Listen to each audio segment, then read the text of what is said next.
Recuerden que estamos estudiando expositivamente el libro de los Hechos. Hemos comenzado desde el capítulo 1, versículo 1 en adelante, y ya vamos por el capítulo 4. Hoy estudiaremos los versículos 23 al 31. Hechos 4, 23 al 31. He titulado el sermón de hoy, Orando al Señor que está en control. Orando al Señor que está en control. Antes de exponer la palabra del Señor, hagamos un muy breve repaso. Recordemos que Pedro y Juan han estado predicando la palabra del Señor con motivo de la sanidad, ¿verdad? Del cojo de nacimiento. Se había congregado gran multitud de personas y ellos aprovecharon y predicaron el Evangelio. Predicaron el Evangelio, hubo personas que el Señor salvó a partir de esa predicación. Nos dice que hubo como 5,000 se contaban. Lo que no sabemos es si se contaban 5,000 con los 3,000 que ya se habían, ¿verdad?, salvado en la anterior predicación, o si se añadieron 5,000 más. Ahí, lo importante es que el Señor salvó un montón de pecadores más a partir de la predicación del Evangelio, donde Pedro y Juan les dijeron: ustedes mataron al autor de la vida. Les da la mala noticia del pecado que habían cometido, pero les da la buena noticia de que en Jesucristo hay salvación. Un pecado tan terrible como haber matado al Hijo de Dios podía ser perdonado, y de hecho les iba a traer tiempos de refrigerio a sus vidas, les iba a traer esa bendición de ser salvos. Eso provocó la ira de los líderes religiosos. Recordemos que los líderes religiosos van a llegar y van a arrestar a Pedro y a Juan, los van a llevar presos. ¿Por qué? Porque querían llevarlos a ser juzgados ante el concilio, ante el Sanedrín el día siguiente. Los llevan presos en la tarde porque ya era tarde y el Sanedrín no se reunía a esas horas, entonces pasan presos por eso. Ya en el Sanedrín, que teníamos 71 personas ahí establecidas en un semicírculo, ¿verdad?, escuchando a Pedro y a Juan, ¿verdad? Les decía yo que piensen en lo intimidante, ¿qué es eso? ¿Verdad? El estar usted frente a un panel de 71 personas que están ahí para juzgarlo a usted, no es algo fácil. Muchos que les ha tocado ir aquí a juicios saben lo que es, ¿verdad?, pararse frente a un juez, hay veces unipersonal, ¿verdad? Es intimidante. A otros les ha tocado ante 3 jueces, y el hecho de estar ante 71 personas debe ser muy intimidante. Y ellos, llenos del poder del Espíritu Santo, logran no solo hablar con toda firmeza, sino más bien inclusive exponerles el Evangelio a ellos mismos. Les dice que ellos son también esos edificadores que rechazaron la piedra angular, de los que hablaba la palabra del Señor, los que rechazaron a Cristo. El Sanedrín les pregunta que en qué nombre o con qué autoridad hacen ellos ese tipo de cosas. Pedro, ¿verdad?, diciéndole: ustedes nos están juzgando por la sanidad del hombre cojo. Y entonces le dice Pedro: este milagro fue hecho en el nombre de Jesús. Y además sepan algo: en ningún otro hay salvación, porque no hay otro nombre bajo el cielo dado a los hombres en que podamos ser salvos. Pedro le responde algo más de lo que le están preguntando. Le dice no solo con qué autoridad han hecho ellos esa sanidad, el cojo de nacimiento, un hombre que tenía más de 40 años, que nunca había caminado, ahora lo ven ahí en pie junto con los apóstoles, y es un milagro notorio. El mismo Sanedrín reconoce que es algo que ellos no pueden negar, o sea, que es algo que no pueden ocultar. Todo el pueblo vio que ese hombre que se sentaba a la puerta, que se llamaba la Hermosa, ¿verdad?, que era llevado ahí todos los días para que pidiera limosna, ahora lo ven en pie a la par de los apóstoles. Todo eso está pasando. Y la semana pasada predicamos y quedamos cuando este Sanedrín conferencia entre ellos, ¿verdad? Tienen una serie de pláticas entre ellos y llegan a la conclusión de que no tienen nada de qué acusar a Pedro y a Juan. No han cometido delito alguno. Entonces lo que hacen es amenazarlos y decirles que no prediquen más en ese nombre. Y así despectivo: no hablen más en ese nombre, no prediquen más en ese nombre. Y quedamos, leamos los últimos versículos de la semana pasada. Leamos el versículo 17, es más, del 16 en adelante. 4:16, diciendo: ¿qué haremos con estos hombres?, dice el Sanedrín, porque de cierto señal manifiesta ha sido hecha por ellos, notoria a todos los que moran en Jerusalén, y no lo podemos negar. Vean que ellos saben la verdad. No pueden negar la verdad, pero no les interesa que se divulgue la verdad. Lo que les interesa es que se silencie eso, que ya, pare eso. No lo podemos negar, pero paren eso. Sin embargo, para que no se divulgue más, aquí está, entre el pueblo, amenacémosles para que no hablen de aquí en adelante a hombre alguno en este nombre. La Biblia de las Américas dice en ese nombre. Despectivo, ni siquiera querían mencionar el nombre de Cristo. Y llamándolos, dice, les intimaron que en ninguna manera hablasen ni enseñasen en el nombre de Jesús. Y vean lo que aquí empieza, mis hermanos, a tener el Espíritu Santo en estos hombres que están ahí siendo juzgados, pero que tienen gran valor y que han hablado con denuedo. Y ellos mismos sorprendidos porque dice que eran gente del vulgo. ¿Cómo estos hombres que son así, del pueblo aquí, nos están hablando de esta forma? Versículo 19, mas Pedro y Juan respondieron diciéndoles, juzgad y es justo delante de Dios obedecer a vosotros antes que a Dios. Y aprendíamos la semana pasada que ese debe ser nuestro parámetro. Lo que hacemos, tenemos que cuestionarnos si esto que voy a hacer es justo delante de los ojos de Dios. Si es agradable delante de los ojos de Dios. Eso es lo que me tiene que mover a mí como creyente. ¿Y qué era lo justo? ¿Obedecer a Dios o obedecerlos a ellos? Y Pedro y Juan dicen algo importantísimo. No podemos dejar de decir lo que hemos visto y oído. No podemos dejar de ser testigos. Lo que Jesús le había dicho es, no estén preguntando tantos por los tiempos. Eso es algo, una sazón que está solo en la voluntad del Padre. Pero recibiréis poder cuando haya venido sobre vosotros el Espíritu Santo y me seréis testigos. Ustedes han visto y oído. Vaya, cuéntenle a los demás lo que ustedes vieron y oyeron. Le dice a los discípulos. Entonces dice el versículo 21, ellos entonces les amenazaron y les soltaron, no hallando ningún modo de castigarles por causa del pueblo, porque todos glorificaban a Dios por lo que se había hecho, ya que el hombre en quien se había hecho este milagro de sanidad tenía más de 40 años. Ahí quedamos la semana pasada. Si usted no pudo estar, vaya a YouTube y ve el mensaje de la semana pasada para que le quede más clarito lo que expusimos el día de hoy. Ahí en YouTube están todas las series desde que comenzamos con el capítulo 1 de Hechos.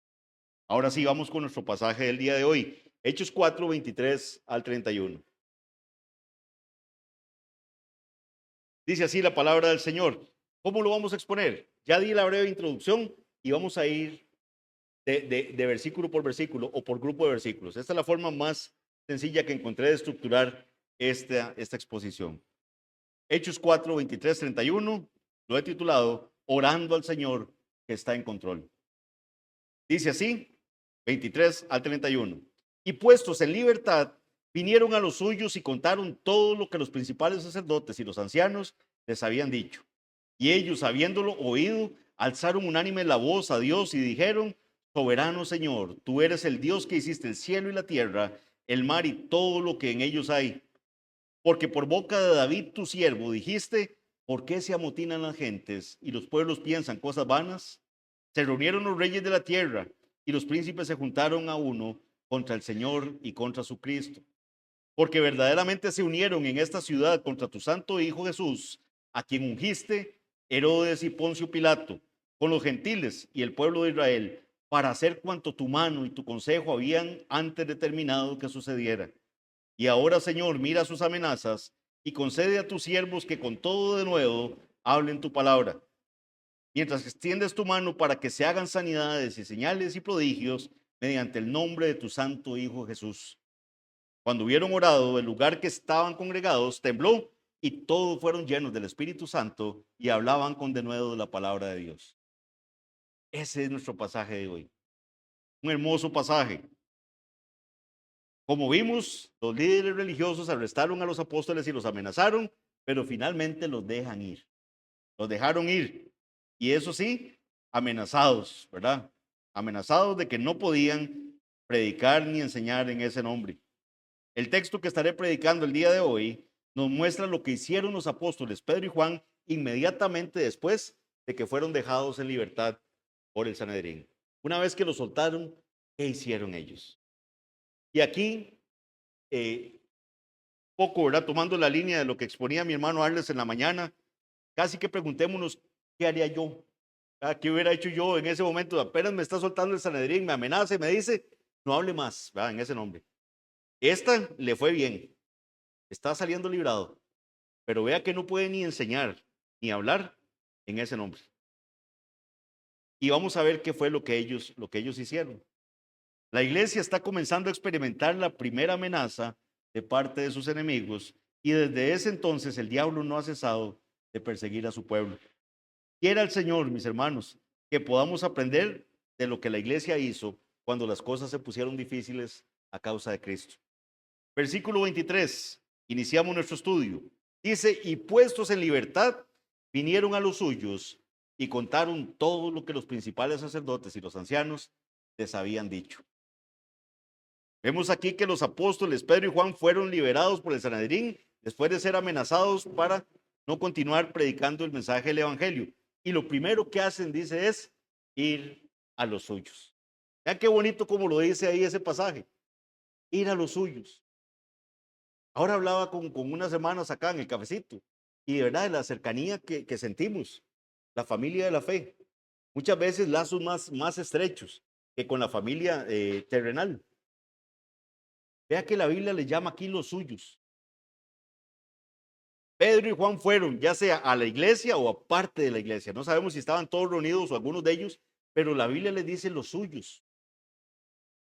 Son los míos.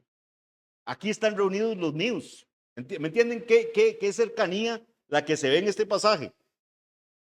¿Y qué fueron a hacer? Fueron a informarles todo lo que había pasado. Aquí al menos vemos dos cosas de lo que pasó con esta ida inmediata que hacen los apóstoles. La primera es que los apóstoles no le ocultan nada a sus hermanos.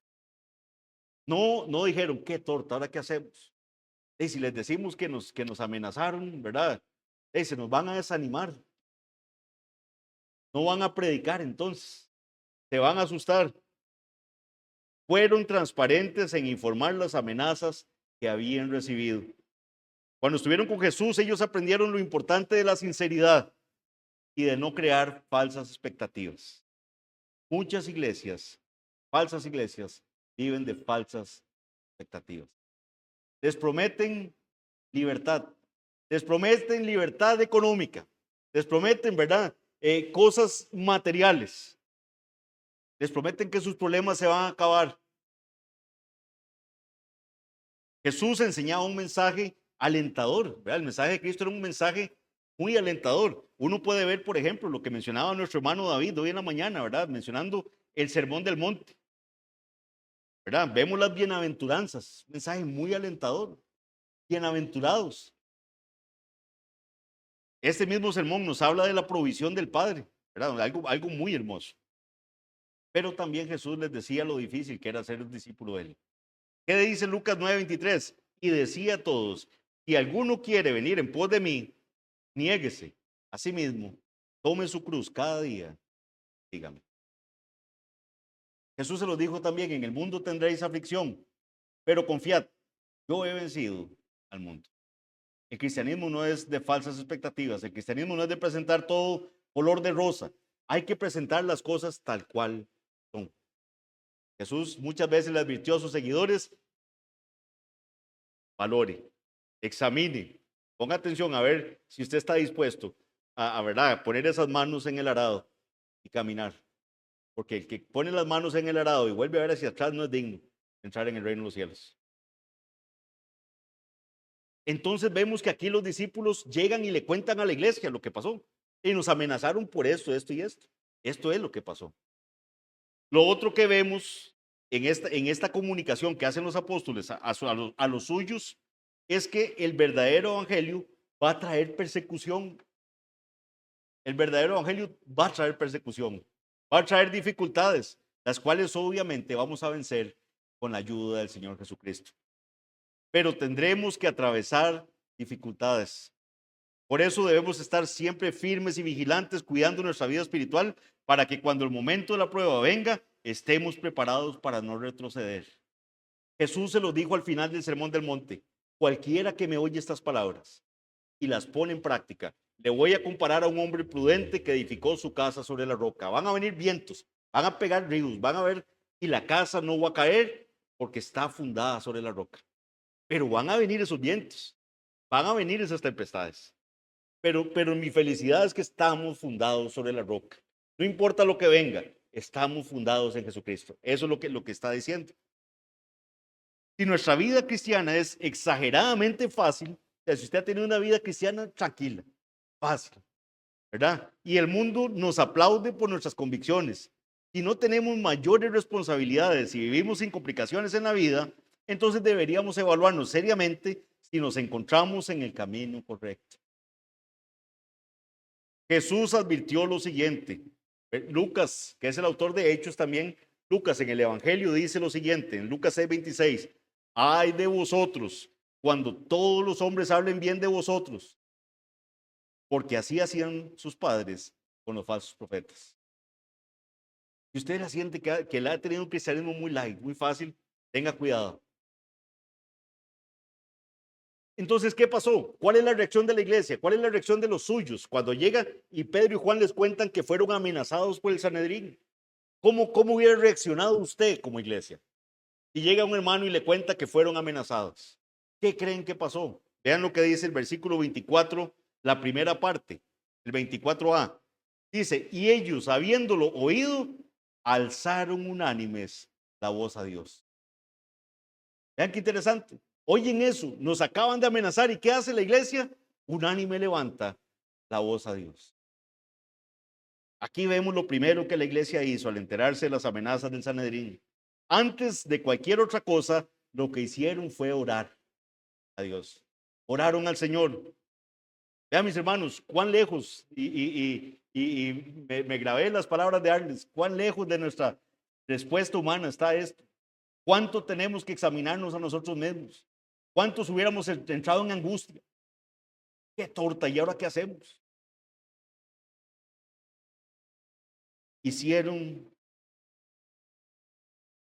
Levantaron su voz al Señor de forma unánime, en un solo ánimo.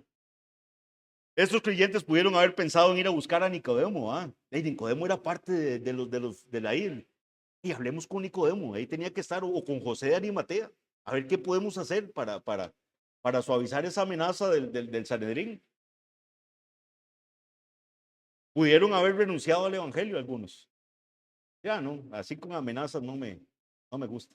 Entonces mejor, aquí los veo. Muy bonito todo y todo, pero a mí así con amenazas no me gusta. A mí me gusta más ambiente tranquilo. Pudieron desanimarse, pudieron dejar de predicar, pero no fue así. Antes de renunciar o buscar la ayuda humana, se volvieron a Dios en oración. Lucas dice que alzaron unánimes la voz a Dios.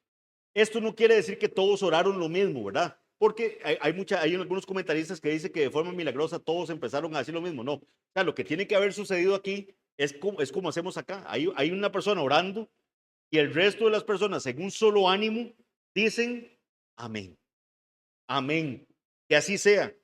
Es como cuando Pablo reprende a los corintios, ¿verdad? Que les dice, mire, si ustedes llegan, o sea, si usted está en ese plan de hablar tan fuerte y todos a la misma vez, ¿cómo el hermano que está a la par va a poder decir amén a la oración que está dando? Amén, así sea. Ante las pruebas y dificultades que se nos presenten en la obra del Señor, debemos perseverar en la oración. Y es que, mis hermanos, este es un llamado fuerte. Vean la importancia que le da la palabra del Señor a la oración. Los miércoles de oración deberían estar así, como está este ahorita. Venga y oramos juntos. Tenemos que aprender a orar. Tenemos que ejercitarnos en la piedad. Esa vida cristiana necesita ejercicio. Necesita poner práctica para que vaya saliendo cada día más fácil. Orar no es lo normal para nosotros.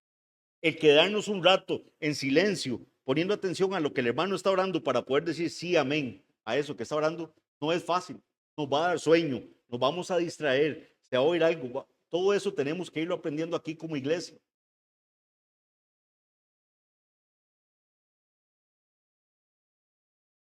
Ahora, ¿qué clase de oración oraron? Sí, levantaron la voz al Señor y oraron, pero ¿qué oraron? ¿Qué hubiera orado usted? Llega y le dicen que hay persecución. ¿Cuál hubiera sido nuestra oración en ese momento ante la persecución? Y ahora la oración la encontramos en los versículos 24b hasta el 26. Vean lo que ellos oraron. Vean qué lindo. Dice versículo 24 hasta el 26, 24b hasta el 26. Y dijeron: soberano Señor, tú eres el Dios que hiciste el cielo y la tierra, el mar y todo lo que en ellos hay, que por boca de David tu siervo dijiste: ¿por qué se amotinan las gentes y los pueblos piensan cosas vanas? Se reunieron los reyes de la tierra y los príncipes se juntaron en uno contra el Señor y contra su Cristo. Ahorita continuamos la oración para que vean cómo va esa oración. Ciertamente no se hubiera parecido a como hubiéramos orado nosotros. Señor, que le caiga un rayo a esos del Sanedrín, por eso que acaban de decir, que se les inunde y todos se ahoguen ahí. No podemos perder de vista que los apóstoles habían sido amenazados por predicar el evangelio. Muchas personas en la actualidad hubieran huido, hubieran desistido ante la fuerte oposición, o a lo mejor elevarían oraciones quejándose a Dios. Señor, ¿por qué? Solo queríamos predicar tu palabra. ¿Por qué nos amenazan? Iban a recibir persecución. Y entonces les dice: Señor, ¿por qué? Si estoy haciendo tu voluntad. Otros hubieran orado pidiendo protección. Sin embargo, los discípulos no oraron de esa forma. Veamos el contenido de esa oración. Vean que es una oración, primeramente una oración que reconoce la soberanía de Dios. Vean qué interesante cómo comienza esa oración. Dice: soberano Señor, tú eres el Dios que hiciste el cielo y la tierra, el mar y todo lo que en ellos hay. Entonces ellos reconocen que el único que podía ayudarlos era el soberano de todo el universo, el que es el rey de todo, el creador de todo, el Dios todopoderoso. La forma de comenzar esa oración es muy parecida a las oraciones que vemos en el Antiguo Testamento. Recordemos que esta es una comunidad judía, ¿verdad? Está la iglesia empezando a formarse de judíos quienes han sido estudiosos del Antiguo Testamento, que es lo que había. Entonces la forma que ellos están orando es la forma que normalmente hubiera orado el judío, ¿verdad? Entonces vea que se parece mucho a esas oraciones del Antiguo Testamento. Un ejemplo, la que encontramos en Nehemías 1:5. Vean cómo oraba Nehemías: te ruego, oh Jehová, Dios de los cielos, fuerte, grande y temible, que guarda el pacto y la misericordia a los que le aman y guardan sus mandamientos. Ven cómo reconoce la soberanía del Señor. O Daniel, recuerden Daniel cuando oraba pidiendo perdón por el pueblo, ¿verdad? Él decía: y oré a Jehová mi Dios e hice confesión diciendo: ahora Señor, Dios grande, digno de ser temido, que guardas el pacto y la misericordia con los que te aman y guardan tus mandamientos. Daniel 9:4. El Antiguo Testamento da o registra más detalle en el reconocimiento de la grandeza y la majestad de Dios. ¿Qué pasa hoy en día? Hoy en día nuestras oraciones se han ido inclinando más a iniciar con el modelo que nos da el Señor Jesucristo en el Padre Nuestro. ¿Verdad? Iniciar nuestras oraciones diciendo: Padre, Padre. Era un privilegio que no tenía el pueblo judío. Ellos no veían, no se dirigían a Dios como su Padre. Eso es algo que el Señor le va a dar a la iglesia después. Va a enseñarles a orar y Jesucristo les dice: oraréis así, Padre nuestro. La bendición grande que el Señor nos ha dado es: mirad cuál amor, dice, nos ha dado el Padre, que seamos llamados hijos de Dios. Podemos llamar Padre a nuestro Señor.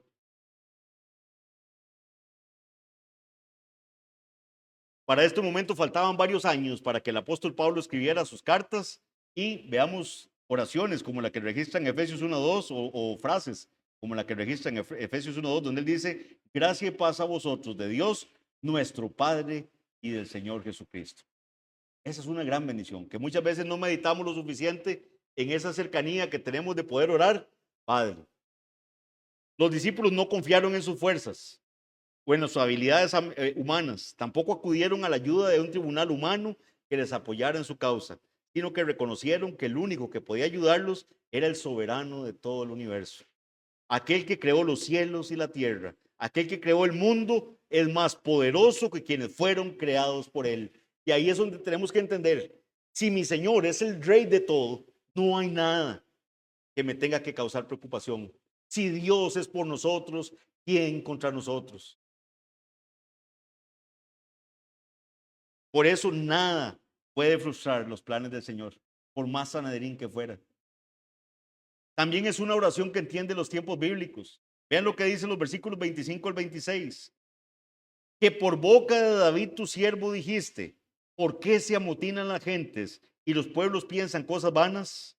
Se reunieron los reyes de la tierra y los príncipes se juntaron en uno contra el Señor y contra su Cristo. Oraciones con contenido bíblico. ¿Qué está citando aquí? ¿Qué está haciendo la persona que está orando en ese momento con los apóstoles y que están clamando a Dios? Citando el Salmo 2. Citando el Salmo 2. Ellos están reconociendo que lo que decía el Salmo 2 es lo que está pasando en ese momento. Cuando ustedes ven una cita o parte de una cita en una exposición, en una oración, lo que el Espíritu Santo estaba tratando de hacer es que la gente vaya a ese pasaje y vea de qué estaba hablando. Como cuando Cristo dice, Elí, Elí, lama sabactani, es lo que está diciendo, vaya, vean de qué está hablando el pasaje.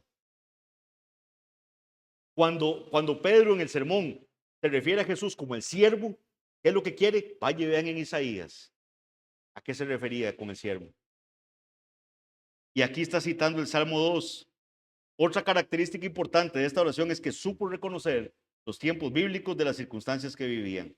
En lugar de ver la situación que atravesaban como una tragedia o entregarse al temor e indignación por recibir persecución, los discípulos entienden que las circunstancias que los rodean obedecen a un cumplimiento bíblico. Se está cumpliendo la profecía, se está cumpliendo lo que había dicho la palabra del Señor. Ellos, inspirados por el Espíritu Santo, pueden interpretar que eso es lo que dice el Salmo 2. A eso se refiere el Salmo 2. Un salmo mesiánico que anunciaba cómo hombres perversos se iban a levantar contra Cristo. Así como los líderes religiosos los persiguen, así persiguieron a Jesús, incluso hasta la muerte. Y en la muerte de Jesús está aquí ligada con el cumplimiento de la profecía de este salmo. Leamos el Salmo 2 para que vean. Yo no sé cuántos lo habían meditado de esa forma o le pasaron por encima así, ¿verdad? Rapidito, pero vean de qué está hablando este salmo. Vean que en la oración comienza tal cual empieza el Salmo 2. Contiene, perdón, como empieza el Salmo 2. Dice, ¿por qué se amotinan las gentes y los pueblos piensan cosas vanas? Ven que ahí lo está citando. Lo mismo que dice la oración. Se levantarán los reyes de la tierra y los príncipes consultarán unidos contra Jehová y contra su ungido. Cristo es ungido, eso es lo que significa. Dice, y se levantarán y príncipes consultarán unidos contra Jehová y contra su ungido, diciendo, rompamos sus ligaduras y echemos de nosotros sus cuerdas. El que mora en los cielos, ¿qué dice? Se reirá. El que mora en los cielos se reirá. El Señor se burlará de ellos. Luego hablará a ellos en su furor y los turbará con su ira. Pero yo he puesto mi rey sobre Sión, mi santo monte. Yo publicaré el decreto. Jehová me ha dicho, mi hijo eres tú, yo te engendré hoy. Pídeme y te daré por herencia a las naciones y como posesión tuya los confines de la tierra. Los quebrantarás con vara de hierro, como vasija de alfarero los desmenuzarás. Ahora pues, oh reyes, sed prudentes, admitid amonestación, jueces de la tierra, servid a Jehová con temor y alegraos con temblor. Honrad al Hijo. Vean el nivel de lo que habla este salmo. Honrad al Hijo para que no se enoje y perezcáis en el camino, pues se inflama de pronto su ira, y bienaventurados todos los que en él confían. En esta oración que está haciendo la iglesia en ese momento de angustia, están citando, esto es lo que dice el Salmo 2. Pero confiamos que así como se amotinaron las gentes, así los desmenuzará. Esa es nuestra confianza, esa confianza está puesta en la palabra de Dios. Los reyes de la tierra hacen mal como parte del plan de Dios, y ahorita lo vamos a ver. El Señor les permitió que hicieran eso. Está dentro de su plan que les hubieran amenazado. Pero cuando Dios así lo decide, los reyes de la tierra ya no pueden hacer nada más. Ciertamente existió la amenaza del Sanedrín contra los apóstoles, pero lo manifestado por Dios, más que una amenaza, es una promesa de que algún día se cumplirá. ¿Y cuál es? Que serán quebrantados con vara de hierro y desmenuzados como vasijas de alfarero. El rey de todo es el rey de reyes, Jesucristo. Él es quien verdaderamente tiene el control de toda esta situación. Y vean lo que dicen los versículos 27 y 28, que estos han generado gran polémica, ¿verdad? Gente que no acepta, ¿verdad? De que el decreto de Dios, Dios ha decretado que pasen todas las cosas. Pero vea cómo lo entiende la iglesia. Vea cómo lo entiende la iglesia en esta oración. Versículos 27 y 28. Porque verdaderamente se unieron en esta ciudad contra tu santo Hijo Jesús, a quien ungiste. ¿Quiénes se unieron? Herodes y Poncio Pilato, con los gentiles y el pueblo de Israel. Todos esos se unieron. ¿Para qué?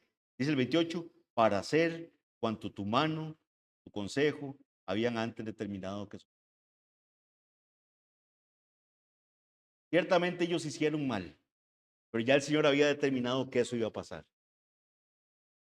No es como muchos piensan que Jesús falló predicación y que le salió mal y que por eso lo crucificaron y que ya desde antes estaba. Vea que el Salmo 2 lo dice, de que se iban a levantar contra el Señor y contra su ungido. Y aquí claramente, lo leo nuevamente el 27, porque verdaderamente se unieron en esta ciudad contra tu santo Hijo Jesús, a quien ungiste, Herodes y Poncio Pilato con los gentiles y el pueblo de Israel, para hacer cuanto tu mano y tu consejo habían antes determinado que sucediera. Es absolutamente claro. El Señor había determinado que eso pasara.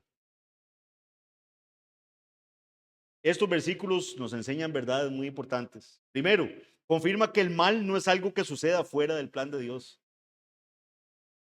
sino que está bajo su control. No es que el Señor se, ¿verdad? Volvió a ver para otro lado y pasó algo ahí, ay, qué torta, y Dios se descuidó y pasó esto. El Señor tiene todo bajo su control. Por eso, ustedes van a ver, sobre todo las personas nuevitas que están llegando a la iglesia, cuando alguien dice, pidamos, sí, que Dios tome control de tal cosa, nosotros con amor le decimos, no, ya Dios tiene control de eso. Oremos que podamos tener conformidad a la voluntad de Dios en esto. Es legítimo pedir por sanidad, es legítimo pedir por todo, pero lo que vamos a clamar es, Señor, tú sabes qué es lo mejor para nosotros. Ayúdanos a estar conformes a tu voluntad. Muchos de los que estamos aquí hemos sufrido embates de cosas que en este mundo llamaríamos cosas malas. Pero ¿cuál es nuestra conformidad como creyentes? Que sabemos que Dios está bajo control, de que eso no hubiera sucedido si el Señor no lo hubiera determinado así. Él está en control. Dios tiene el control. Y tiene un plan para todo lo que ocurre en nuestras vidas. Y aunque sabemos que la muerte de Jesús fue realizada por hombres malvados con propósitos malvados, los cuales responderán ante el Señor por ello, en el plan de Dios, la muerte de Jesús tenía el gran propósito de salvar a su pueblo. Eso no le quita la culpa a Pilato. Eso no le quita la culpa a Herodes. Ni a todos los que le escupieron o lo golpearon en su cabeza o le pusieron una corona de espinas. Herodes le vistió de ropas reales para burlarse de él. Le desnudaron. Con palos fueron con él. Le jalaron la barba, le escupieron. Todos ellos darán cuentas al Señor, pero todo eso estaba profetizado que iba a suceder. Ya Isaías nos decía que le iban a tirar de la barba. Ya Isaías nos decía que lo íbamos a ver, pero sin hermosura ya, por la forma en que él quedó. Nos decía que el castigo de nuestra paz fue sobre él y por su llaga fuimos nosotros curados. Todo eso estaba profetizado. No fue casualidad, no fue que salió mal. Ese era el plan del Señor. José es vendido por sus hermanos. Algo terrible. Sus hermanos lo venden, están celosos de ver cómo su padre lo prefiere ante ellos.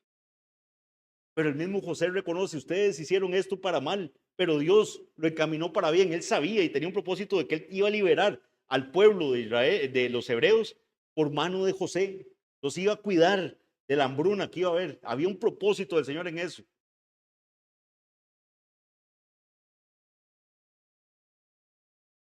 Vean lo que dicen pasajes como estos que les traje acá, para que veamos un poquito este tema, el cual no vamos a poder agotar el día de hoy porque es muy grande y es un tema que tendrá cada uno de ustedes que seguir estudiando, seguiremos estudiando como iglesia. No es fácil de entender, pero trae mucha paz a nuestro corazón cuando entendemos que Dios tiene control.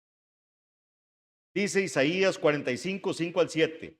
Yo soy Jehová y ninguno más hay. No hay Dios fuera de mí. Yo te ceñiré, aunque tú no me conociste, para que se sepa desde el nacimiento del sol y hasta donde se pone que no hay más que yo. Yo Jehová y ninguno más que yo, que formo la luz y creo las tinieblas, que hago la paz y creo la adversidad. ¿Ven? Yo Jehová soy el que hago todo esto. Este pasaje dice que él crea la adversidad o las calamidades, como dice la Biblia de las Américas. Dios decretó que sucedieran todas las cosas, pero él no es el autor del mal. Él no es quien puso ese mal sentir en el corazón de Pilato. Ese pecado lo tenía Pilato, pero eso estaba dentro del decreto de Dios que sucediera eso.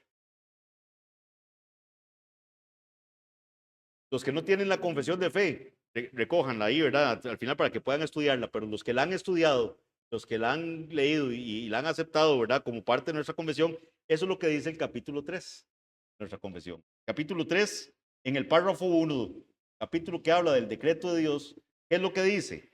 Dios, desde toda la eternidad, por el sapientísimo y santísimo consejo de su propia voluntad, ha decretado en sí mismo libre e inalterablemente todas las cosas. Él decretó todo lo que sucede. Sin embargo, de tal manera que por ello Dios ni es el autor del pecado, ni tiene comunión con nadie, él mismo. Ni hace violencia a la voluntad de la criatura. No es que Judas, ¿verdad? Dios le tuvo que torcer el brazo para que traicionara a Jesús. No es que el Señor tenía ahí a Herodes y a Pilato como marionetas para que ellos hicieran las cosas. Lo sacaron de su propia voluntad, pero Dios había decretado que así fuera. No es fácil de entender. Nuestra mente humana no llega a esos niveles. Pero Dios decretó, y aquí lo vemos a la iglesia, dice, para hacer cuanto tu mano había determinado que pasara.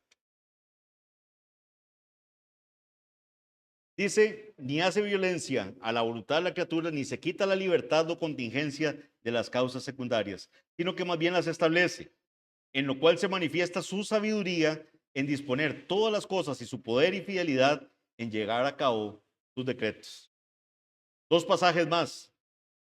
Salmo 115:3 dice, nuestro Dios está en los cielos, todo lo que quiso ha hecho. Todo lo que Dios quiere hacer, Él lo hace. Hay gente que tiene la insolencia de pensar que puede detener la mano de Dios. Y Nabucodonosor, el rey de Babilonia, con sabiduría dijo, no hay quien detenga tu mano. Si el Señor le place hacer así, no hay quien vaya a detener la mano de Dios. No hay quien detenga tu mano, ni que le diga qué haces.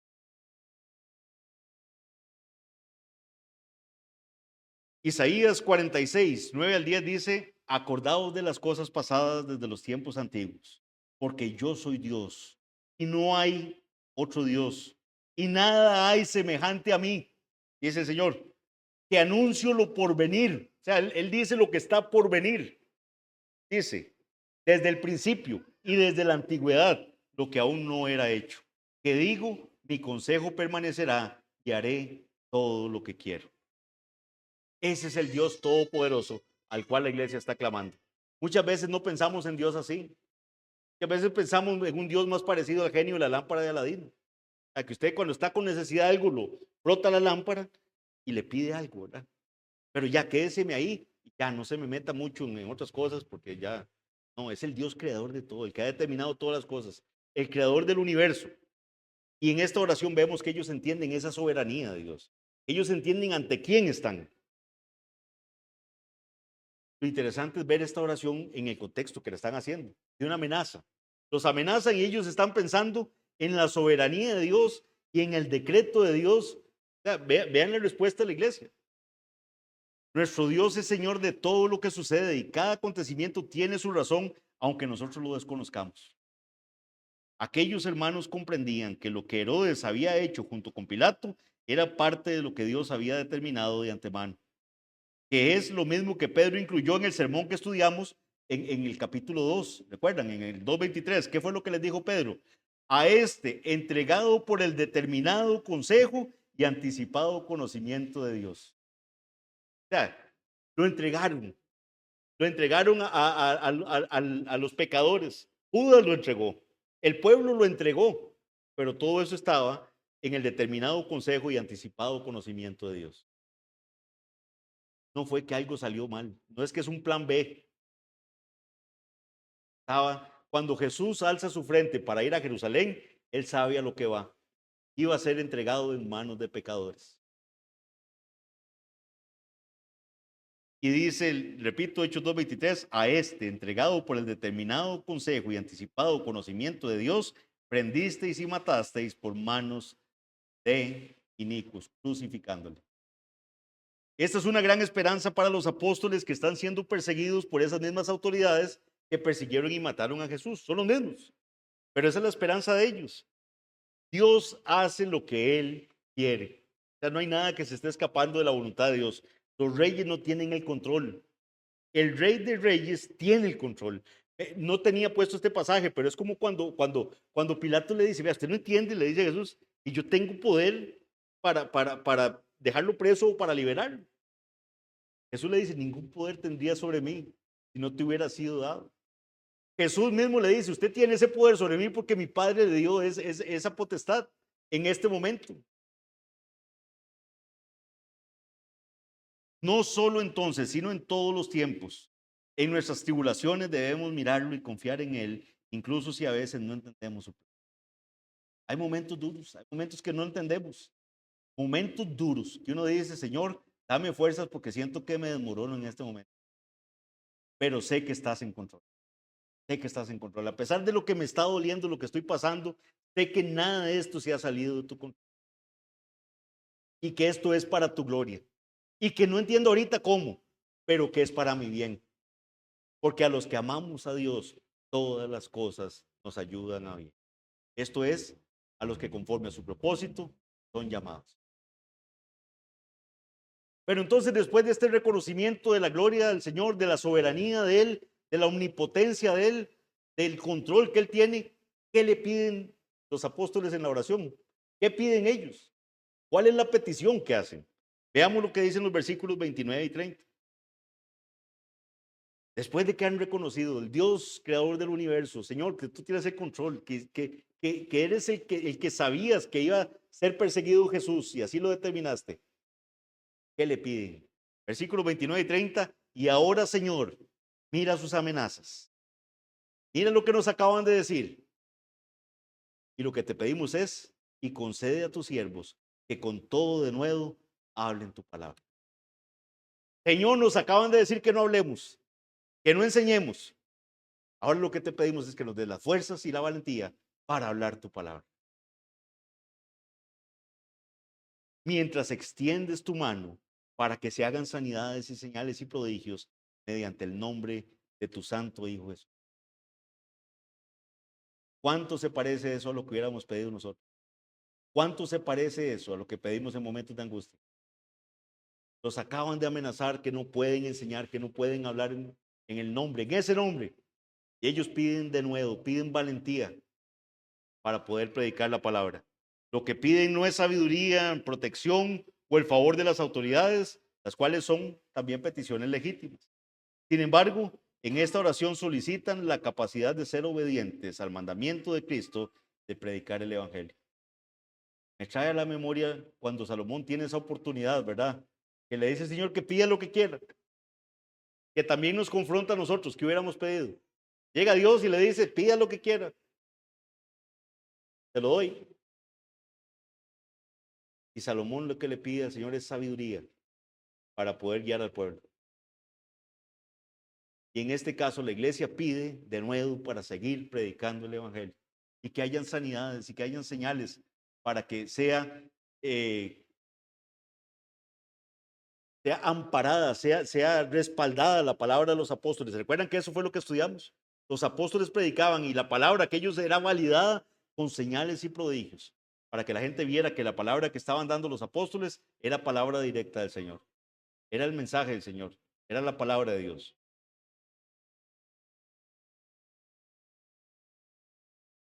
Piden la capacidad de ser obedientes al mandamiento de predicar el Evangelio.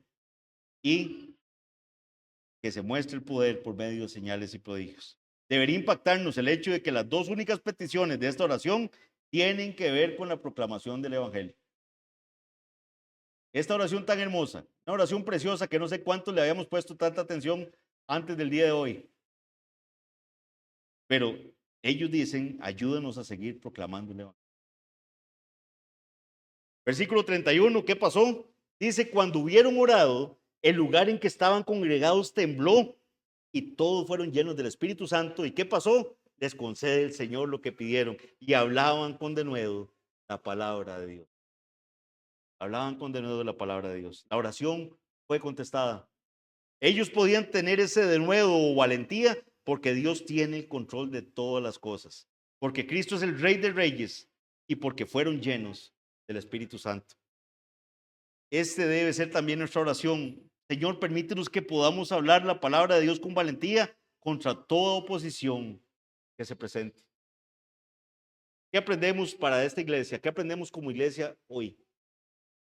Me encanta la forma en que ellos fueron a los suyos.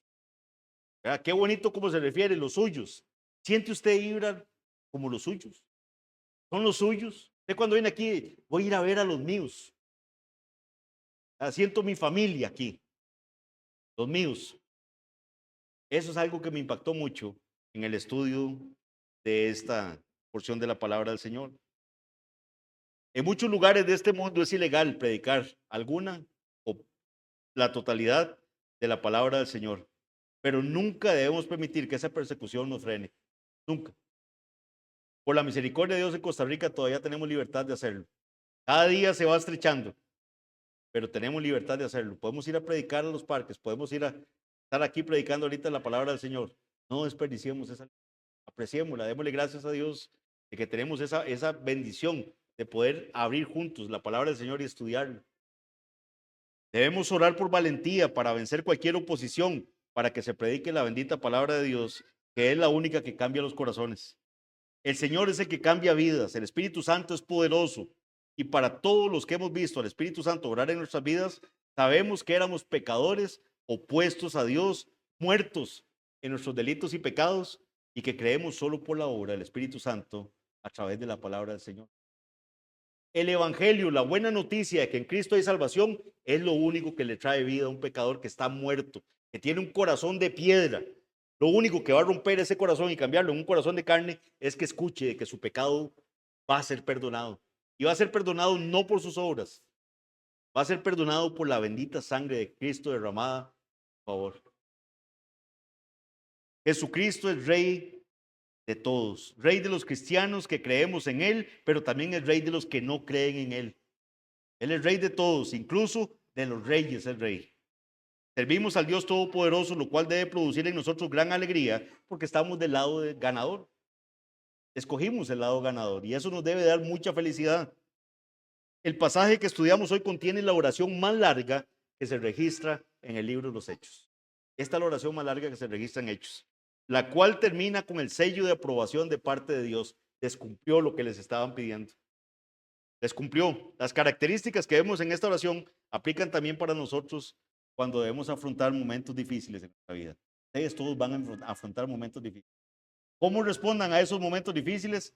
Esa es la parte que vamos a ver qué tanto se parece a esta oración. ¿Cómo respondieron? Primeramente, como una iglesia unida. Una iglesia unida.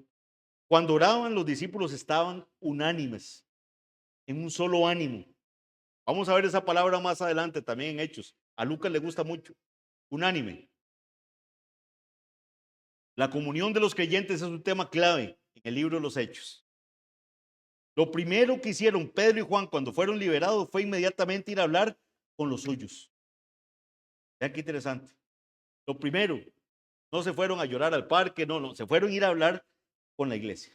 Vamos a los nuestros, vamos a contarles lo que pasó. Sus hermanos, cuando la suprema tarea había sido declarada ilegal. Hoy tenemos un claro llamado como iglesia. ¿A qué? A acercarnos a los nuestros. Venga, no se aleje de los suyos. Aquí están los suyos. Esta es la familia de la fe. Este es el cuerpo que el Señor ha formado para que le alabemos aquí en Alajuela. Nuestros hermanos que nos conocen y están comprometidos con nosotros, hablar con ellos de nuestras situaciones, orar juntos. ¿Qué más vemos? Vemos la fortaleza de los discípulos. ¿Y cuál era esa fortaleza? La soberanía de Dios. Su fortaleza estaba en la soberanía de Dios. Dios es soberano. No hay nada que se escape de su control. No hay nada que se escape de su poder. Puesto que Dios es soberano sobre los acontecimientos de la historia, no tenemos nada que temer. No tenemos nada que temer si somos obedientes. Lo que está pasando en Venezuela no se escapa del control de Dios. Lo que está pasando en el mundo no se escapa del control de Dios. Dios está en control. Oramos por nuestros hermanos, que su fe no falle. Y en todo lo que podamos ayudar y hacer, vamos a hacerlo.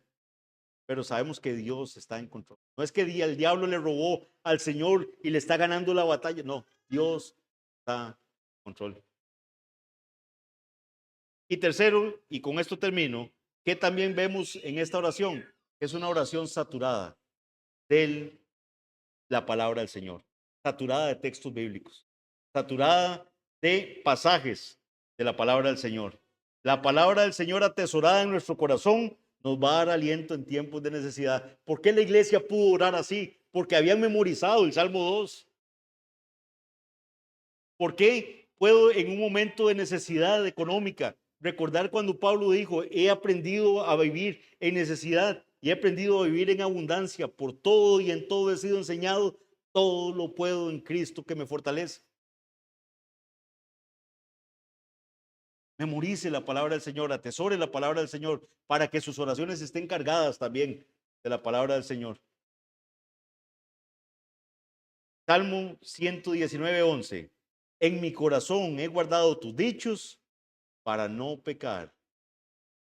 Guarden esos dichos de la palabra del Señor para que sus oraciones sean cada día más bíblicas. Vamos a orar. Padre bendito, Señor, gracias por la enseñanza de esta tarde. Señor, estos discípulos fueron amenazados, pero su respuesta fue confiar en tu soberanía, confiar en tu poder y pedir valentía para seguir predicando tu palabra. Señor, ayúdanos a caminar de la misma forma. ¿Cuánto nos falta, Señor? ¿Cuánto hemos flaqueado, Señor, en la forma de ver esa soberanía tuya? Señor, haznos entender que no hay nada que esté fuera de tu control. Y Padre bendito, que no haya nada más importante para nosotros que el hacer tu voluntad. Aunque nos lo prohíban en esta tierra, más importante es hacerte caso a ti, Señor. Danos fuerzas para que la Iglesia Bautista Reformada La Juela nunca sucumba ante las amenazas de este mundo. Te damos a ti la honra y la gloria, Padre. Salva pecadores. Permíteles que entiendan que solo en Jesucristo hay salvación y que ese evangelio que muchas veces ha sido prohibido es lo único que puede traer salvación a sus vidas. Esa buena noticia de que sus pecados ya no lo condenarán, sino que en Jesucristo hay salvación. Gracias, Padre, te damos a ti la honra y gloria y llévanos con bien a los hogares para tu gloria en el nombre de Jesús. Amén.